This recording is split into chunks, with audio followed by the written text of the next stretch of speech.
আসসালামু আলাইকুম সুপ্রিয় সহকর্মীবৃন্দ, আশা করি আপনারা সকলেই ভালো আছেন। আজকে আমি আইবাস বিষয়ক আরো একটি গুরুত্বপূর্ণ বিষয় আলোচনা করব। সেটা হলো যে আইবাসে কিভাবে আপনারা একজন অফিসারের বেতন দাখিল করবেন। আপনারা দয়া করে একটি কথা মনে রাখবেন, সেটা হলো আইবাস সিস্টেমে অফিসারদের বেতন হয় প্রত্যেকের আলাদা আলাদা, পৃথক পৃথক, আর স্টাফদের বেতন করা যায় একত্রে।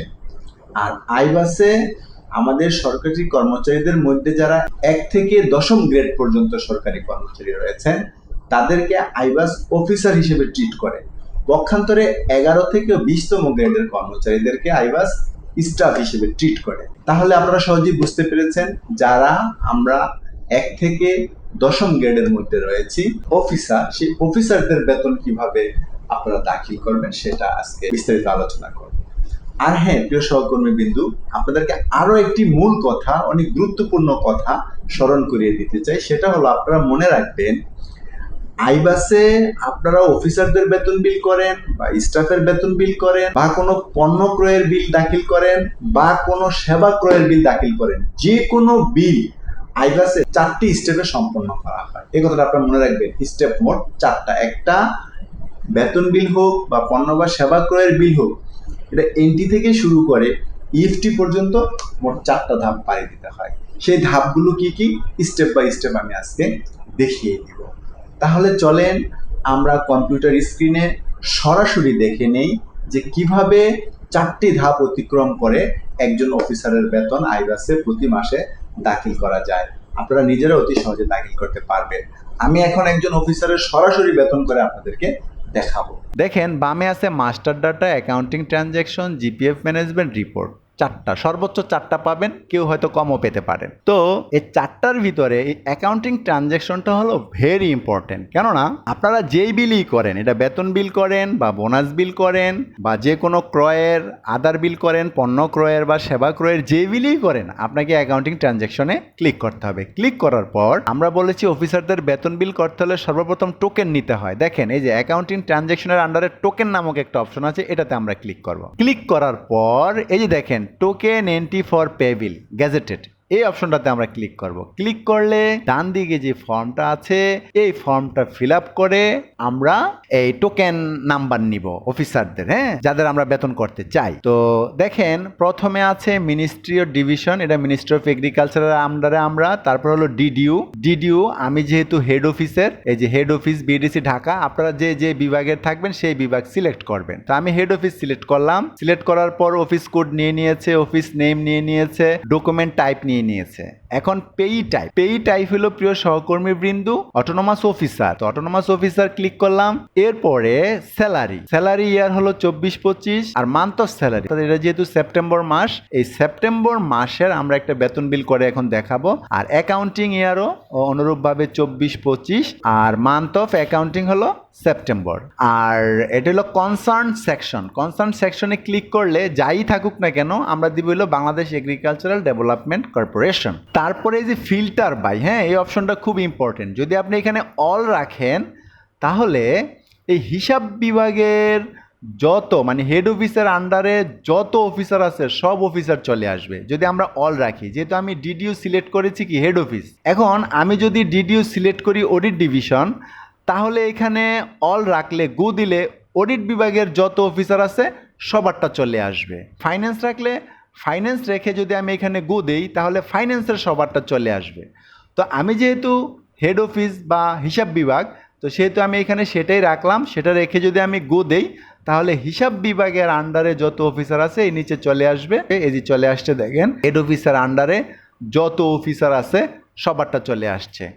কিন্তু আমি যদি কোনো সুনির্দিষ্ট একজনের বেতন করতে চাই তাহলে এইখানে সে একজনের এনআইডি নাম্বারটা লিখে গো দিলে ওই একজন আসবে। সে আমি যদি ধরেন আমাদের হিসাব বিভাগের অ্যাসিস্ট্যান্ট কন্ট্রোলার আশফাকের বেতনটা করি, তাহলে ওর এনআইডিটা আগে আমার কোথাও এক জায়গায় লিখে রাখতে হবে। সেখান থেকে সে এনআইডিটাকে কপি করে এনে এখানে আমরা জাস্ট পেস্ট করে দিব, অথবা এখানে টাইপও করা যেতে পারে, সমস্যা নেই। দিয়ে আমি গো দিব। গো দিলে এখন শুধু আশফাকেরটাই আসবে। এই যে দেখেন Ashfaq Ahmed NID assistant controller, সে নেট কত টাকা পাবে স্যালারি সেটা চলে আসছে।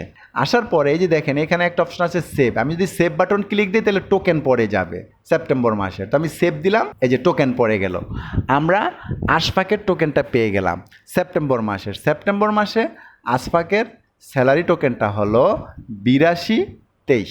এই টোকেনটা আলাদা লিখে রাখতে হবে, আপনারা একটা টোকেন রেজিস্টার মেনটেন করবেন, সেখানে লিখে রাখবেন। ফার্স্ট কাজ শেষ, টোকেন নেওয়া। এবার হলো সেকেন্ড স্টেপ। তো সেকেন্ড স্টেপে আমি বলেছি এই যে টোকেনটাকে সেভ করতে হবে। তো সেভ করার জন্য আবার অ্যাকাউন্টিং ট্রানজ্যাকশনে যেতে হবে। ট্রানজ্যাকশনে গেলে এবারে যে দেখেন বিল নামক যে অপশন আছে সেখানে যেতে হবে, গিয়ে এই যে পেবিল এন্ট্রি গ্যাজেটেড এটাতে ক্লিক করতে হবে। ক্লিক করে এখানে যে ফর্ম আছে সেই ফর্মটা আমরা ফিল আপ করবো। দেখেন ফিসক্যাল ইয়ার 24-25 আর এই যে টোকেন নাম্বার, ওই যে আশফাকের যেই টোকেন পড়েছিল এর আগে ফার্স্ট স্টেপে প্রথম কাজে সেই টোকেনটা এখন আমরা লিখবো 4টা 0, এরপরে হলো গিয়ে 8223 লিখে আমরা এখানে গো দিব। তো গো দিলে এটা কিছুক্ষণ ঘুরবে, ঘুরে ঘুরে ডাটাটাকে ও লোড নিবে। তো যার ইন্টারনেট গতি ভালো তাড়াতাড়ি আসবে, নাইলে হয়তো একটু পরে আসবে। আসার পর আপনারা একটু দেখবেন, এই যে দেখেন আশফাক এনআইডি ঠিক আছে, দেখেন উনি কোন খাতে কি পাচ্ছে, মূল বেতন পাচ্ছে কত, কোনটা কি পাচ্ছে, হ্যাঁ এখানে ওনার ডিটেলস দেখাচ্ছে। তো আপনারা একটু চেক করবেন, চেক করে যে সেভ অপশনে ক্লিক দিবেন। সেভ দেওয়ার পরে ওনার এটা সেভ হয়ে গেল। তাহলে সেকেন্ড স্টেপ শেষ। এবার হলো এপ্রুভ এবং পোস্টিং, থার্ড স্টেপ, আর হলো ইএফটি করা। তো থার্ড কাজের জন্য আবারও অ্যাকাউন্টিং ট্রানজ্যাকশনে যেতে হবে। অ্যাকাউন্টিং ট্রানজ্যাকশনে গিয়ে আবারও বিলে যেতে হবে। বিলে গিয়ে যে আমি বলেছি এপ্রুভ অ্যান্ড পোস্টিং, এই ফর্মটা ফিল আপ করবো। হেড অফিসের আমি, আপনারা যে যে বিভাগের সেটা দিবেন। ফিসক্যাল ইয়ার 24-25 আর অ্যাকাউন্টিং মান্থ হলো সেপ্টেম্বর, দিয়ে গো দিব। গো দেওয়ার পরে এই যে নিচে দেখেন আশফাকের বেতনটা চলে আসছে। আসার পরে এখন এটাকে আমরা এপ্রুভ করে দিব। হ্যাঁ, তো এই যে এপ্রুভ করলাম, তাহলে এপ্রুভও হয়ে গেল আশফাকের বিলটা। এখন এপ্রুভ করার পরে প্রিয় সহকর্মী বৃন্দ, আমাদের কাজ হচ্ছে এটাকে ইএফটি করা। তো আবার আমরা অ্যাকাউন্টিং ট্রানজ্যাকশনে যাব। এই যে দেখেন অ্যাকাউন্টিং ট্রানজ্যাকশনে যে ইএফটি অপশনে যাব, গিয়ে ইএফটি অর্ডার এন্ট্রি নিউতে ক্লিক করব। নিউতে ক্লিক করার পরে যে ফর্মটা আসবে ফর্মটা পূরণ করব। এই যে ফিসক্যাল ইয়ার 24-25 মান্থ হলো সেপ্টেম্বর, আর ডিডিও হলো যে অফিসের থাকবেন। আমি যেহেতু হেড অফিসের, হেড অফিস দিলাম, দিয়ে গো দিব। গো দেওয়ার পরে এই যে আশফাকের বেতনটা চলে আসছে। এখন এটা আমরা একটা ইএফটি ডেট সেট করে দিব। এই যে সেট পেমেন্ট ডেট, এই যে এখানে ক্লিক করব। ক্লিক করার পর যে ক্যালেন্ডারটা আসবে, বেতন দিতে হয় সবসময় যেই মাসে আমরা বেতন করব ওই মাসের শেষ কর্মদিবসে। তো শেষ কর্মদিবস যদি ছুটির দিন হয় তাহলে তার আগে দিবেন, নাইলে সবসময় শেষ কর্মদিবসে। তো সেপ্টেম্বর মাস হলো 30 দিনের, এই যে 30 আমি ক্লিক করলাম, মানে আমি 30 তারিখ দিয়ে অ্যাপ্লাই দিব। অ্যাপ্লাই দিলে যে এখানে তারিখ চলে আসবে, মনে রাখবেন পেমেন্ট ডেট না আসলে কিন্তু আপনি ইএফটি করতে পারবেন না। তো এবার আমরা সাবমিট দিব। সাবমিট দিলে আমাদের কাজ শেষ, আশফাকের বেতনটি ইএফটি হয়ে গিয়েছে। এটা কন্ট্রোলার স্যার, কন্ট্রোলার অফ অ্যাকাউন্টসের আইডিতে চলে গেছে। স্যার এখন এটা ট্রান্সমিট করে দিলে বেতনটা 30 তারিখে আশফাকের অ্যাকাউন্টে চলে আসবে।